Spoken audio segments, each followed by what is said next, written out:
praktik itu udah bisa berdiri sendiri, bahkan udah ada yang di jalan-jalan ya Jadi kan. banyak saingannya Drive-thru. gitu ya Kak ya. Ada yang Iya. drive-thru.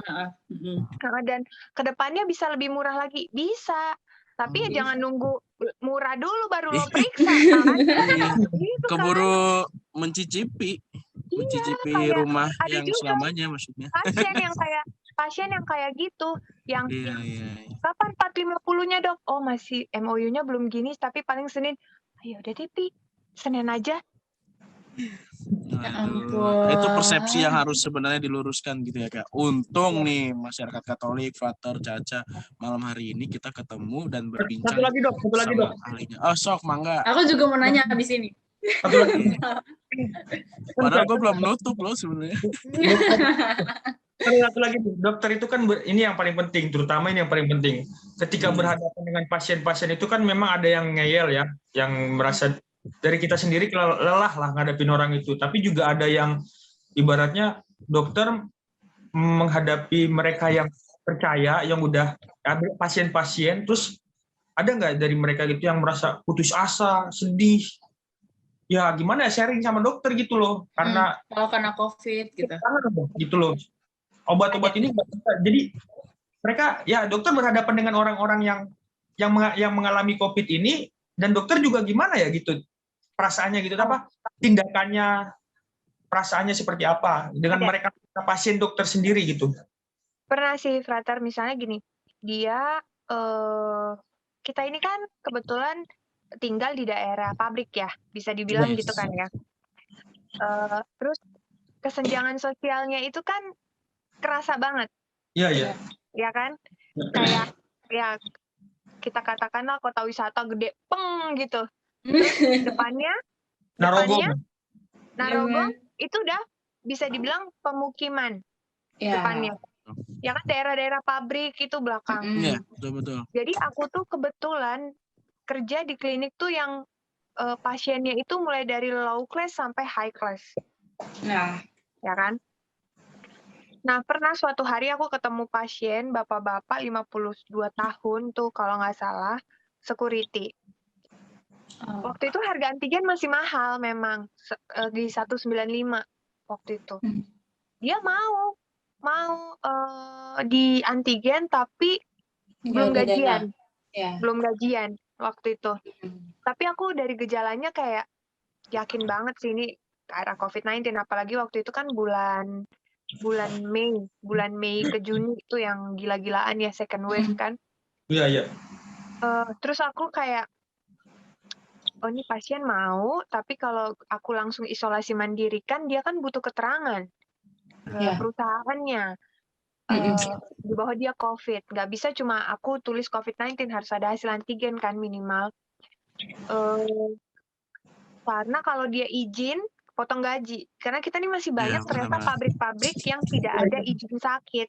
Iya, benar. Gitu. Jadi kalau sehari nggak masuk, potong ini 2 hari. Apalagi yang namanya security kan shift-shiftan ya. Iya. Kadang tuh sampai, dan ini pasien bukan cuma 1 gitu, 2, 3, 4, 5 orang lebih mau diperiksa, tapi pas tahu harga waktu itu kayak, 195 ya dok.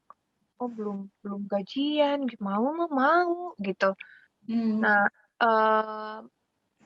waktu itu pernah sampai kayak sedih juga sih ya. Jadi sedih kan. Jadi kayak oke, gini aja Pak jalan keluarnya, Bapak obat dulu aja. Nanti 3 hari lagi kontrol lagi. Nah kita kan ada rekam medis ya namanya di itu rekam medis tuh sejarah riwayat pasien lah gitu. Nah jadi aku tuh beli kit sendiri. Ini mudah-mudahan owner gue nggak denger ya. Beli kit sendiri. Jadi aku periksain, tapi kan aku tidak bisa mengeluarkan surat dong, karena saat itu kan aku sifatnya bekerja di klinik tersebut gitu. Jadi kalau dia negatif, ya biar dia nggak perlu capek-capek bayar ya nggak sih? Iya kan? Kalau dia positif, benar. 100 cepet 50, cepet 95, 3 hari berat juga ya nggak sih? Tapi kalau dia positif, diskon karyawan gitu. Sih. Nah, Iya, iya. cuma kan owner gue juga mikir kan, kok Dokter Vincent antigen mulu? Kan nggak mungkin orang antigen 2 hari sekali, 3 hari sekali Dokter Vincent gitu. Akhirnya aku pernah sih dapat teguran gitu, frater. Itu artinya bahwa keputusasaan tuh sampai bisa bikin kita nekat nggak? Yes, benar. Bapaknya positif nggak akhirnya? Bapaknya tuh positif nggak? Negatif sih. Oh, Negatif tapi kan negatif tapi observasi ya, karena kan hasil antigen nggak buat diagnostik kan. Cuma paling nggak hari itu dia nggak ngeluarin 195.000 lah. Kalau ngelihat tampangnya kayak, tapi belum gajian dok. Wah kalau udah lo memelas periksa gitu ya. Antigen ngandelin gajian, kan berarti emang nggak ada tabungan untuk ke arah sana gitu, nggak ada pot. Nggak ada preparation. Karena ini emang unpredictable banget. Ini siapa yang tahu? Ini Kak Wina berbuat baik aja masih kena hal yang nggak enak ya, bener-bener. Oh iya. Tetap semangat ya. Kayaknya owner gue nggak bakal denger ini sih, kan dia bukan orang kita gitu ya. Iya. Udah ngomong. Ya, oke lah, nggak apa-apa. Pokoknya tetap semangat lah buat Kak Wina gitu kan. Semangat. Mikul salib, bukan cuma salibnya tapi salib banyak orang. Benar. Tadi kayak Caca masih mau nanya-nanya nih, Caca. Nanya apa ya? Oh, aku sebenarnya lebih ke pesan sih. Kayak kan ada sometimes, mungkin orang udah bergejala, tapi ada aja gitu. Karena memang mereka butuh dana memang butuh dana untuk kehidupan. Sometimes mereka bilang dengan alasan, aduh gue gak ada waktu nih. Gitu. Itu menurut kalian kayak gimana? Dia bisa ngomong gak ada waktu mungkin karena dia lagi baik-baik aja ya. Kalau orang OTG, orang tanpa gejala atau gejala ringan, itu pasti tingkat denialnya tinggi gitu. Tapi begitu nanti dia jatuh ke fase sedang dan berat, sesak nafas dan sebagainya, dirawat di pinggir jalan aja mau. Karena ini virus tuh bisa bikin orang kayak ikan dikeluarin dari kolam gitu, megap-megap gitu. Kayak kita disuruh bernafas di air, bisa nggak? Nggak bisa kan? Nggak bisa. Jadi ini bukan masalah nggak ada waktu.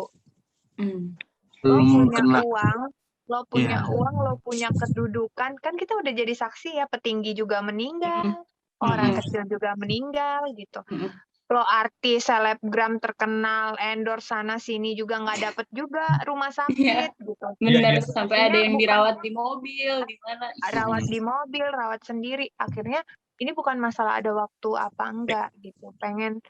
Pengen hidup apa enggak. Gitu. Kalau misalnya masalah butuh dana, jangan dipikir dokter itu wah duitnya banyak karena COVID, gina gitu, enggak juga gitu. Banyak juga dokter yang harus survive nih di masa pandemi ini gitu. Cuma kita ada tanggung jawab moral kan, yang mungkin tanggung jawab ini nggak dimiliki sama profesi lain. Betul. Gitu. Jadi kalau memang benar banget. bergejala, periksa deh. Bukan kalau misalnya memang nggak ada duit, ke puskesmas. Setahu aku puskesmas kalau memang ada gejala, ada kontak erat, kalau cuma antigen mah di cover. Ada itu ya kayak ada apa namanya? Kalau profesi itu ada nilai etikanya ya kalau nggak salah ya. Ya ada etika kedokteran. Nah, etikanya karena itu yang dokter bikin. itu kan waktu jadi dokter itu kan nggak cuma di wisuda ya. Kalau profesi lain kan wisuda, ya kan. Terus sama kayak teknik juga kok. Ada nilai kode etiknya.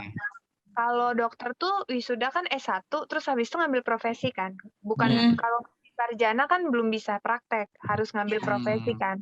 Benar. Habis ujian negara. Habis ujian negara kan kita disumpah menurut agama masing-masing kan. Jadi kalau sumpah dokter tuh kiai datang, pastor datang, pendeta datang. Waduh.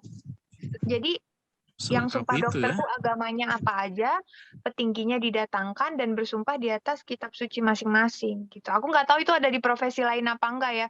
Jadi Oh, di teknik nggak ada berarti. nah itu kayak waktu Hanya gue itu dokter. Alkitab gitu. Jadi kayak kita di naruh tangan gitu. Kayak pelantikan gubernur apa gitu kayak Iya. bawa-bawa Yesus kali, gila lu, masa mau kerjanya mesti asal-asalan ya kan? Iya, makanya. Aduh, Udah bahaya. begini kan kita masih bisa agak korup-korup dikit, tapi masa dengan bawa-bawa atas nama di atas kitab suci, di dalamnya kan berjanji akan tidak melakukan mediko legal gitu, kayak malpraktek, memperlakukan manusia seperti kami ingin diperlakukan, memperlakukan keluarga sejawat kami seperti memperlakukan, banyak tuh sumpah dokternya. Benar-benar. Gitu. Jadi benar-benar memang harus dari hati juga ya kalau gitu ya. Iya, mending kalau emang setengah hati mending resign, dan itu nggak salah menurut gue. Itu nggak salah kan, karena mungkin dia punya keluarga, punya anak, punya apa, tapi selama masih bisa kerja ya kerjanya sepenuh hati. Dan so far aku lihat teman-teman aku sepenuh hati semua sih dimanapun. Ngerujuk jam 3 pagi oke, jam 6 pagi oke. Nah gitu orang-orang yang masih kontra gitu masa masih tega ya ngomong kayak, oh itu mah di COVID kan tuh biar dapat duit, boro-boro. Gue 2 tahun nih kerja ngurusin COVID nggak pernah dapat tunjangan apa-apa. Berarti secara nggak langsung kayak frater kayak suster tanpa mengucap kaul ya berarti kalau gini caranya ya. Ya terserah lu Ji lah. Agak support Gue agak loading sih sebenarnya. Iya, maksudnya kan tadi kan ini salah satu panggilan jatuhnya gitu kan, daripada setengah hati menerima panggilan. Itu juga panggilan hidup ya, dengan sumpahnya tersendiri ya. Tentara juga demikian, pengacara juga demikian ya, dengan sumpahnya sendiri dan memiliki tanggung jawabnya, termasuk seperti Romo itu janji lah, semuanya itu kan janji kita di hadapan Tuhan ya. Ibaratnya ya Dokter Alwina atau dokter-dokter yang sedang berjuang saat ini ya menjalani hal itu semua, ya enggak? Iya, betul. Dalam rasa keputusasaan, mungkin malah itu yang menyemangati mereka karena janji mereka itu di hadapan Tuhan itu. Jadi itu, janji harus ditepatin ya guys. Ibarat sumpah itu kan janji ya, ibarat sumpah itu juga sama dengan janji gitu. Tinggi gitu. Kastanya antara sumpah dan janji, sumpah itu lebih tinggi lagi gitu. Ya, begitulah. Kita pengen ngobrol banyak banget, tapi karena waktunya mepet, mungkin nanti kita bisa ngobrol-ngobrol lain lagi di lain waktu ya. Kalau ada kalau misalnya ada virus zombie gitu, tapi nggak mungkin sih. Tuh, nggak ada yang nggak mungkin, Fran. Hati-hati itu. Janganlah. Zombie daripada COVID nggak kelihatan, kalau zombie kelihatan. Iya, kalau zombie kelihatan. Kalau zombie pasti di rumah semua, Frater. Iya, kan yang penting hindari gigitan, ini enggak kan? Iya, kalau zombie jalannya pelan, zombinya lari. Lari juga. Frater, Aci, Caca, dan teman-teman udah pada vaksin belum? Udah vaksin kedua. Vaksin kedua dong. Udah. Ya gitulah. Vaksinnya itu bagus kok. Betul. Ya. Betul. Ada pesan lagi tuh. Di dunia ini vaksin semua lah biar beres ini. Maksudnya meskipun virus itu kan nggak bakal hilang ya. Virus bentuknya kan mimesis ya, meniru terus ya. Hanya itu mimesis ya. Siti ya. Jadi gue nih alatnya alat Cina. Iya. Rumah sakit A. Rumah sakit B Jerman. Rumah sakit C Jepang. Ya kan? Ibarat TV deh. Volume 22-nya antar TV sama nggak? Enggak. Pasti volume beda. 22. Pasti beda kan? Iya. Jadi Siti itu juga gitu. 22-nya rumah sakit A, 22-nya rumah sakit B, 25-nya rumah sakit C itu beda. Kita menggunakan merek yang beda apa? Karena mereka dengan alat yang beda dan reagen yang berbeda. Yang perlu kita ketahuin itu cuma kita positif or negatif, udah itu aja. Nah, oke, saya positif. Positif, Siti-nya 39 katakanlah gitu kan. Nah, itu biarin dokternya yang menganalisis. Karena nilai CT ini tidak sama dengan nilai HB. Trombosit. Yang lo bisa compare antar, gue demam berdarah nih, trombositnya 150.000. Besok gue periksa lagi, trombositnya, memang trombosit penting, angka trombosit. Dokter juga ngejelasinnya begitu, ini Bu, trombositnya masih segini ya, lanjut lagi ya rawat inapnya.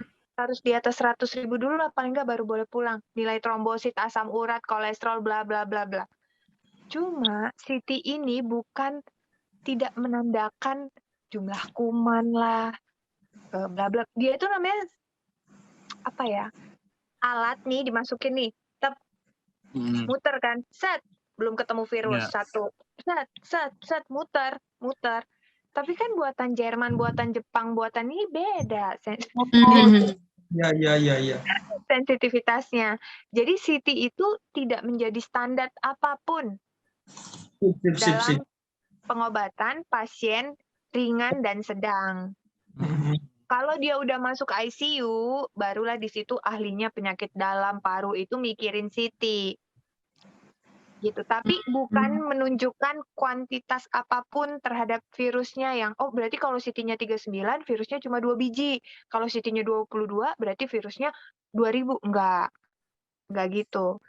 Jadi kalau misalnya kita tahu CT kita sekian, dinyatakan positif, yang kita perlu tahu, oke, gue positif, gue harus isolasi 10-14 hari, di hari ke-10 atau di hari ke-14, mau gue positif, mau gue negatif, virusnya udah mati.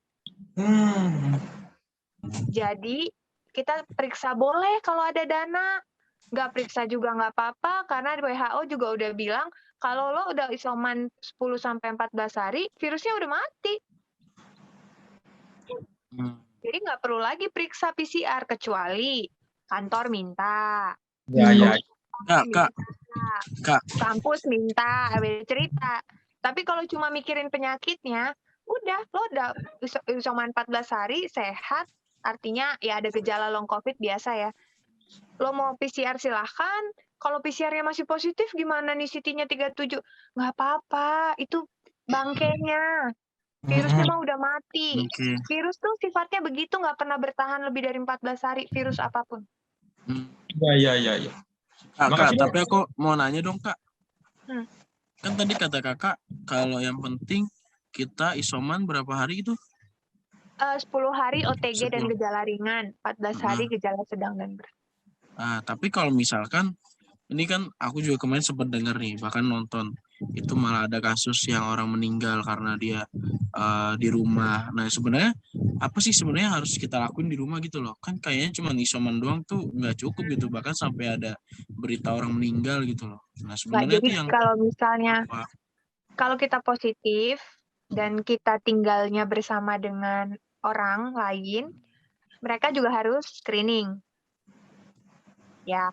Nah, ketika kita udah screening, yang positif disatuin sama yang positif, yang negatif ya dipisahkan. Kalau rumahnya bukan tidak memadai sebagai fasilitas isoman, ini kita bicara soal ideal ya. Soalnya kalau kita nyangkutin masalah budaya, ekonomi, bla bla bla, jadi susah memang. Ya, ideal ya.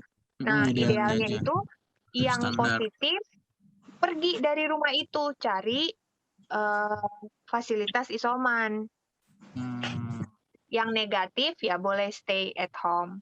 Tapi kalau misalnya ternyata dari 3 orang yang tinggal di rumah itu, lalu 2 yang dinyatakan positif, yang 1 anak gitu ya, anaknya boleh diungsikan dulu. Apa kriteria tempat isolasi yang bagus itu sebenarnya dia punya fasilitas kamar mandi di dalam tempat tidur, atau kalaupun enggak, ya dia di rumahnya itu ya cuma dia. Gitu. Jadi gue tuh sering loh dengar, Bapak isoman ya? Iya, isoman. Di mana? Di rumah. Oh, lah ini kan anaknya negatif. Iya, tapi kan saya di kamar saya, dia di kamar dia. Kalau makan, ya dia di ruang tamu, saya di kamar saya. Kalau mandi, ya saya nunggu dia keluar dulu, baru saya mandi. Sama sih. Orang masih nggak ngerti definisi isolasi itu apa. Orang ngertinya isoman itu di rumah, nggak peduli di rumah tuh ada siapa. Nah sebenarnya kayak kalau misalkan isoman di rumah tuh alat-alat medis yang perlu kita punya tuh apa selain oksigen pastinya? Oksigen juga nggak harus ya. Oh nggak harus. Nggak harus. Gue sendiri waktu isoman nggak sediain. Jadi yang menentukan boleh isoman, sebenarnya gini, yang menentukan dia isoman tuh siapa? Kalau kita bicara yang menentukan isoman itu adalah dokter dan ahlinya, alat kesehatan itu sebenarnya boleh ada, boleh enggak, Ji. Opsional dong. Karena yang di isoman ini pasti yang OTG dan bergejala ringan. Ya kan? Tapi kalau orangnya dengan stok pinternya atau mungkin ada alasan faktor X-nya, dia harusnya tidak isoman, lalu dia memilih untuk isoman, ya saturasi, oksigen, tensi, suhu, bla bla bla bla harus ada. Oh gitu. Oke. Jadi siapa yang nyuruh pasiennya isoman siapa? Kalau dokter, gue sih yang penting Bapak keluhannya apa? Gak ada sih dok, pilek dikit aja. Ya udah, pulang ke rumah lapor RT RW isoman. Perlu beli saturasi nggak? Percuma beli saturasi kalau harganya yang 70.000, Ji.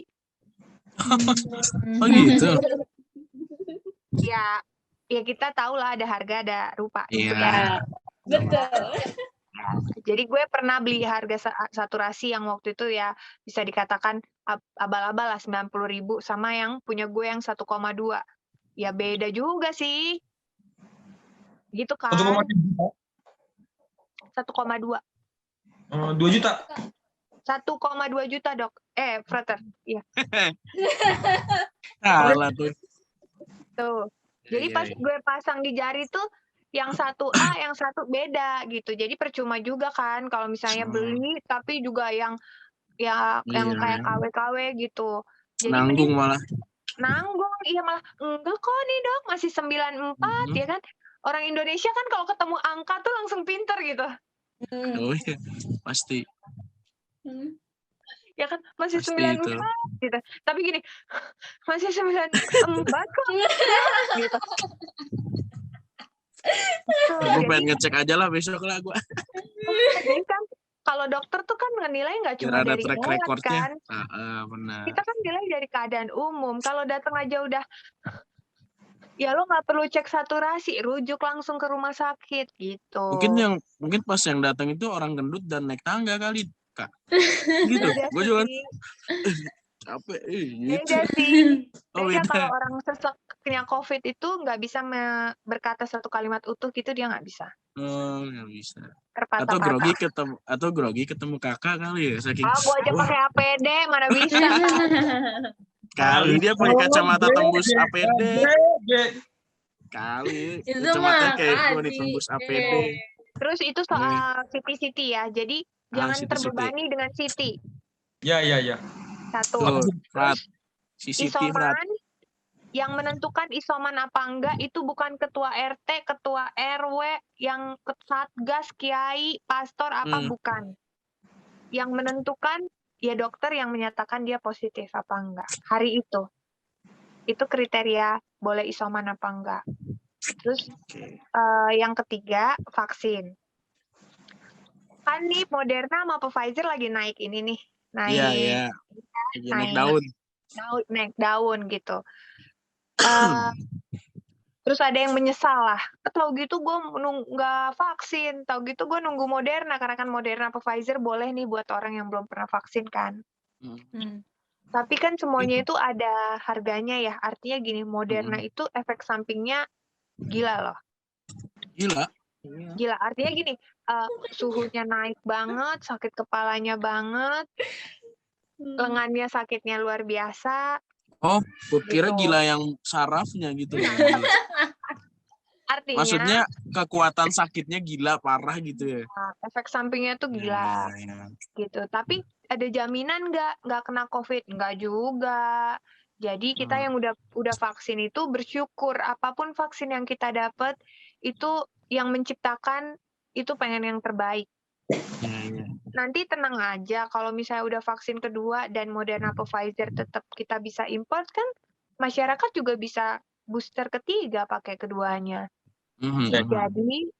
Jadi jangan yang udah vaksin pertama nih, Sinovac, Astra. Jangan kecewa.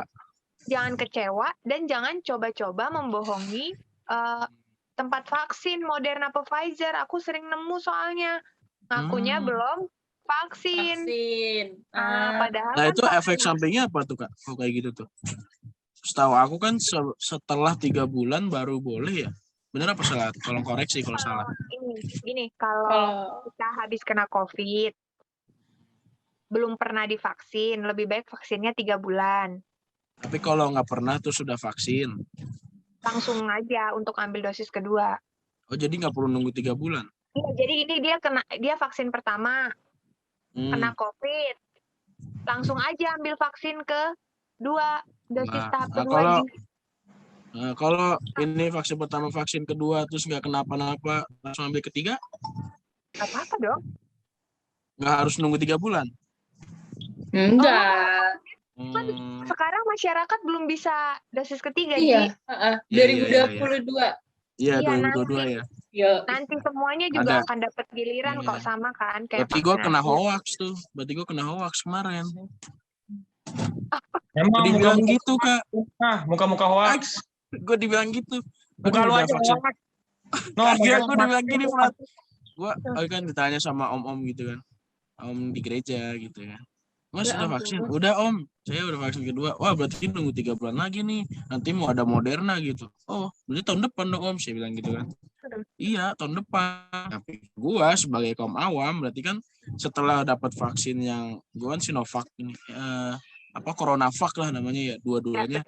Berarti 3 bulan setelahnya baru bisa nerima Moderna. Padahal nggak harus 3 bulannya ya. Nunggu booster ketiga.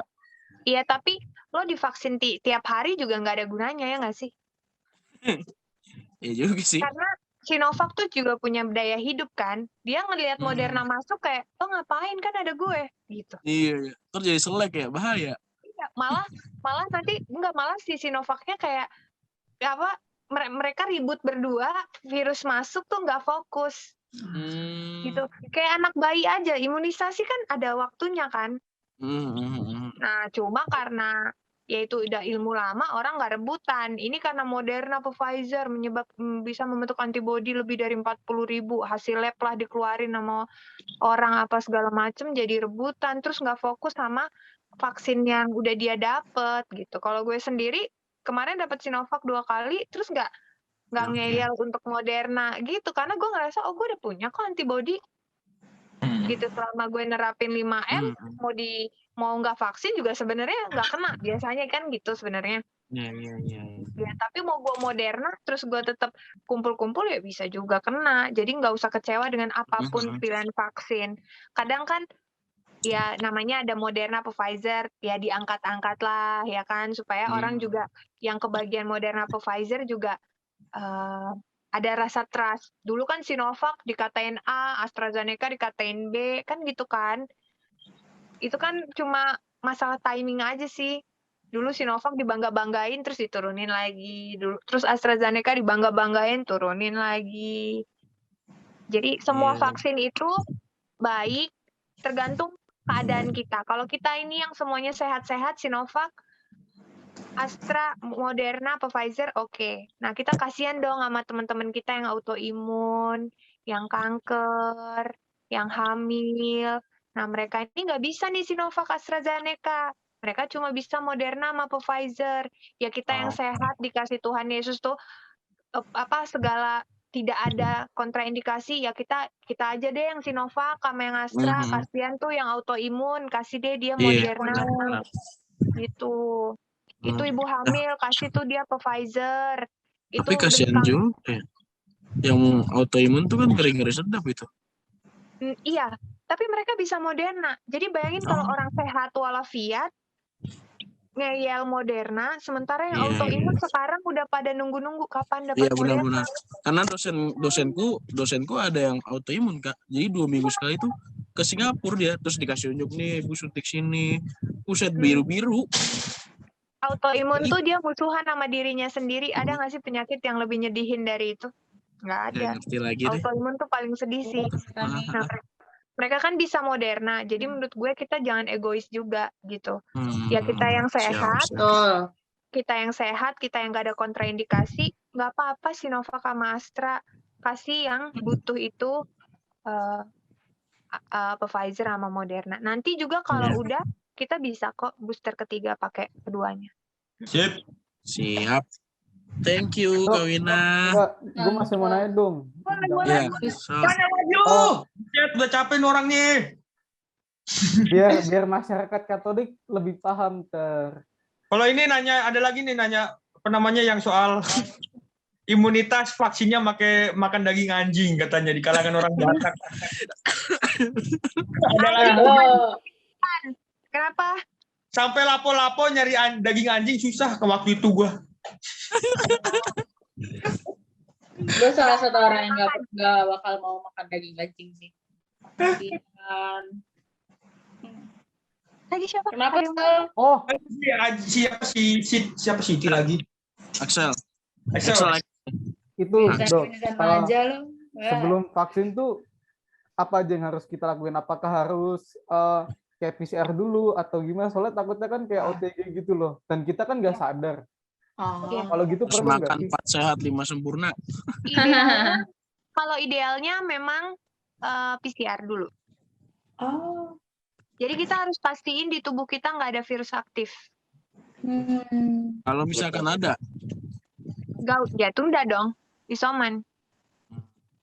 Iya, tapi kalau memang PCR terlalu mahal, minimal antigen H-1. Gitu. Kan dari segi harga juga antigen sekarang udah lebih murah ya. Jadi H-1 antigen, kalau negatif mudah-mudahan besoknya aman gitu. Mudah-mudahan besok belum ada virus aktif gitu. tapi kalau misalkan yang tadi kita bilang masyarakat ngeyel gitu, misalkan kasusnya dia itu adalah positif, efek sampingnya apa tuh Kak? Efek sampingnya apa tuh? Makanya sebelum vaksin tuh kan harusnya pasien tuh banyak dapat edukasi kan. Ya cuma ini masalah waktu juga sih ya, jadi banyak yang asal cepat gitu. Efek sampingnya sih jadinya nggak ada sih sebenarnya. Ketika vaksin masuk terus ada virus aktif bikin mati gitu, ibaratnya kan itu kan yang ditakutkan kan gitu ya. Enggak juga. Cuma kan ketika kita lagi ada virus aktif kan tubuh kita ini lagi melawan ya. Jadi kalau kemasukan vaksin nanti kebagi dua fokusnya, yang satu bikin antibodi, yang satu bikin ini. Toh juga nanti orang yang sudah pernah terinfeksi akan membentuk antibodi sendiri kan. Yang kurang lebih bertahan 3 bulan sampai 6 bulan. Makanya kenapa orang yang habis positif COVID itu disarankan vaksinnya 3 bulan setelahnya, karena antibodinya itu bertahan 3 sampai 6 bulan. Ya, ini menjawab pertanyaan tadi nih. Iya, jadi lebih kalau kita mau vaksin idealnya ya PCR, tapi kalau misalnya belum ada dana antigen H-1. Kalau nggak bisa juga ya nggak apa-apa, kita percayakan aja gitu bahwa kita nggak ada gejala kan, nggak demam, nggak batuk, nggak pilek, nggak ada kontak positif, ya udah boleh vaksin. Gitu. Kalau radang itu masuk juga nggak tuh Kak? Kemana gejala? Iya, tapi varian Delta sekarang udah nggak radang-radang. Gue lebih sering ketemu tuh di lapangan pegalinu. Oh, gue kayak kena radang perut ya, membengkak. Oh, obesitas itu Cana. Beda ya? Oh, beda berarti. Ini radang Nofrat. Aduh, gue sempat mikir gitu. Gue tadi mikir, loading gue tadi. Iya, sama. Makanya serius-serius mulu. Ya, kan biar asik gitu. Maksudnya biar segar. Nanti kami kalau ada pertanyaan-pertanyaan bisa kontak-kontak dokter lah. Boleh main-main sekalian tes itu. Tes antigen. Aji modus doang ini Maji.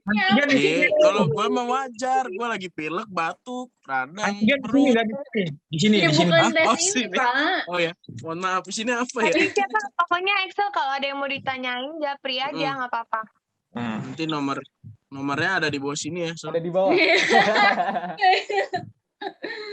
Ya, pokoknya ada yang kalau ada kayak hoax atau ada pertanyaan gitu lebih baik nanya aja sih gitu. Kalau gue pokoknya WA aja. Tapi biasanya kalau lagi kerja aku balesnya di jam-jam aku istirahat. Tapi pasti aku balesnya kan dari bawah. Jadi kalau ada pertanyaan kayak, Kak, misalnya aku lagi gini tuh WA aja, nggak apa-apa kan aku Satgas MBSB juga. Ih, mantap. Oke, sip. Ya, begitulah. Terima kasih dok atas sharing-sharingnya membantu kami. Makasih loh udah mau dicurhatin juga. Ini gue sama-sama. Bukan gestar curhat yang nggak pernah dicurhatin ke orang. Kita kan siap mendengarkan ya, mendengarkan banyak. Apalagi ada 2 cowok-cowok cucok yang kedinginan nih lagi di atas ini gunung. Nah, artinya kan sana aja lo ini ya. Iya, lagi jalan ke California. California ini. Oh, California. Suramadu. Udah dibongkar dong. Ya gitu ya, teman-teman dokter. Sungguh menarik sekali malam ini ya, membuat kita menjadi sadar juga dan mengerti juga akan makna Injil juga ya dari pengalaman dokter ini ya, soal memang keputusan itu pasti nggak bisa lepas ya dari kita ya. Kesal itu juga putus asa, muak juga itu berasa putus asa, bahkan sampai kita melakukan hal-hal yang aneh juga putus asa ya ibaratnya itu ya. Tapi bagaimana juga kita kembali mengingat akan kehadiran Tuhan yang akan selalu menguatkan kita, misalnya kayak dokter yang mungkin bukannya sombong ya, biarnya itu tidak ada rasa takut, itu kan anugerah dari Tuhan. Dan itu anugerah sih, iya. Anugerah dari Tuhan, dan di mana kita saat ini bisa hadir di sini juga anugerah dari Tuhan ya. Bahkan di tengah keputusasaan itu Tuhan hadir, seperti berarti Petrus itu ya, yang udah yang murid-murid udah gelombang di mana-mana, tapi kan Tuhan hadir di situ. Nah itu yang perlu kita sadari, bagi masyarakat Katolik sekalian, bahkan siapapun nanti yang mendengarkan ini, bahwa di hal-hal yang paling buruk pun Tuhan hadir. Yang harus kita sadari bahwa itu ingin memberikan makna. COVID ini bisa memberikan makna, misalnya kayak gue melihat maknanya bahwa ya ingin membuat manusia untuk menyadari berapa kecilnya mereka itu ternyata dibandingkan dengan virus yang kecil, ternyata mereka lebih kecil lagi gitu. Lagi gitu ya kan? Yes, setuju gua. Dalam hal ini kita tidak berdaya, kekecilan itu dianggap sebagai hal ketidakberdayaan kita dalam menghadapi ini. Dan kita meskipun dalam usaha tetap harus membutuhkan campur tangan yang ilahi, ya kan? Iya, betul. Ya semoga aja kita semua bisa melewati badai pandemi ini dan kita nanti bisa kembali normal meskipun ada perubahan sedikit lah ya. Amin. Dan untuk sekarang jangan lupa pakai masker. Pakai masker, cuci tangan, masker medis dan kain double-nya ya. Itu, masker medis dan kain. Kainnya kain yang bagus. Mengelawak tapi nggak tahu mengelawak apa ya. Iya nih, jadi salah nih.